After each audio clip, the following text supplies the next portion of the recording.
Agatha Amata, the MD and CEO of Inside Out Media from Nigeria, to inspire us, please. I wanted to just add that there are 2 media companies owned by women in Nigeria, and Agatha Amata owns one of them. Agatha. Good afternoon. Thank you, Harbeen. Good afternoon, ladies and gentlemen. My name is Agatha Amata. I am 48 years old, a proud mother. That's my first job, to 2 wonderful children. My son is 24 and my daughter is 19, and loads of adopted children. I started a TV talk show 20 years ago when it was not fashionable for women to come out and talk about problems. When religion was used as a guise for pedophilia. When widowhood practices against women were not talked about and were accepted as culture. I got into a lot of trouble at the time. I was very young. And they thought, who's this small girl who's challenging the status quo? But I kept with it. I started my recording in a little classroom. It had tables. It was a talk show. And nobody was doing anything like that at the time. In fact, it was very difficult to get people to come out and speak about their problems. I had to call topics the opposite of what I wanted to bring out. So if I wanted to talk about domestic violence, I would say, why would you challenge a man? Or the man is always right. And when I got everybody sitting down, then I start to ask the real questions. And so I did that for a couple of years. I got into trouble. And I found out that as far as Nigeria is concerned, and this is true of a lot of countries in Africa and maybe Asia as well, women and young people were the most vulnerable group.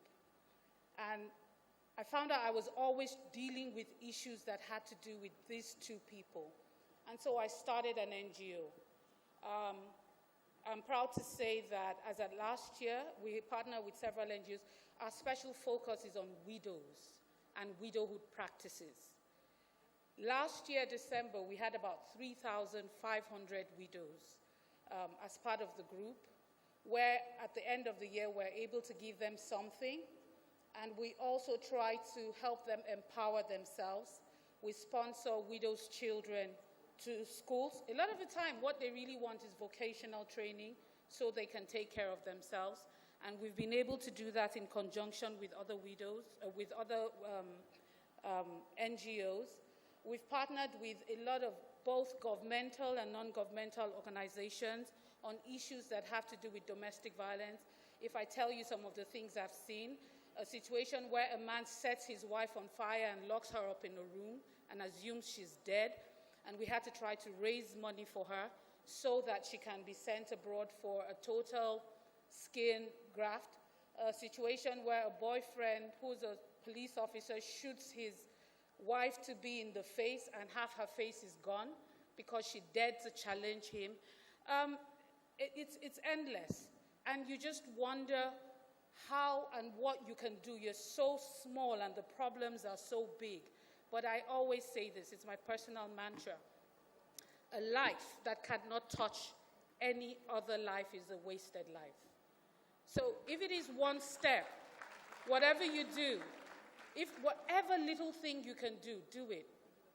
You don't have to touch everybody. Just touch one person positively, and you would have done your bit for humanity.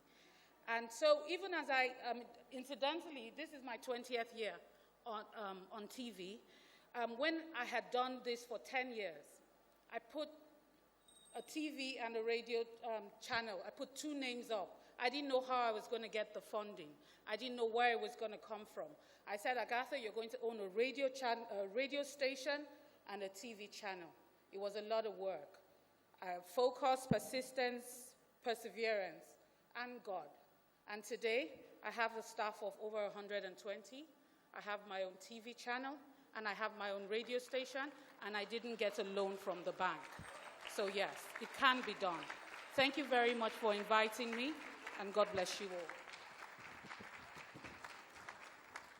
Thank you, Agatha, for showing us. Yes, it can be. Yes, we can do